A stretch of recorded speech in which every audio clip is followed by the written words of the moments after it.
ఆంధ్రప్రదేశ్కి మరొక పరిశ్రమ రాబోతోంది. ఎయిర్ బస్ సంస్థ.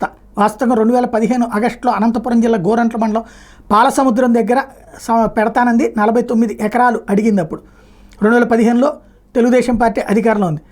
అయితే ఆ తర్వాత ఏం జరిగిందో తెలియదు. మళ్ళీ దాన్ని భారీ పరిశ్రమ bell, Bharat heavy electricals limited, బస్సుల తయారీ పరిశ్రమ వీరావాహన్ సంస్థలు కూడా అప్పట్లో అనంతపురంలోనే పెడతారనుకున్నారు. అయితే 3 భారీ పరిశ్రమలతోనూ అప్పుడే కూటమి ప్రభుత్వం ఒప్పందం చేసుకుంది. కానీ ఏదైతే చంద్రబాబు ప్రభుత్వం, కానీ అది ఆచరణలో లైన్లోకి రాలేదు.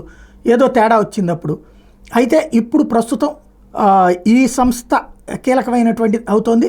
తద్వారా త్వరలో రాష్ట్రంలో హెలికాప్టర్ల తయారీకి రెడీ అవుతామని చెప్పి ఫ్రాన్స్కి చెందిన ఎయిర్ బస్ సంస్థ సంసిద్ధత వ్యక్తం చేసింది. దేశవ్యాప్తంగా 8 ప్రదేశాలు ఎంపిక చేసుకున్నాం, అందులో అనంతపురం ఒకటి అన్నటువంటి విషయాన్ని ప్రకటించింది.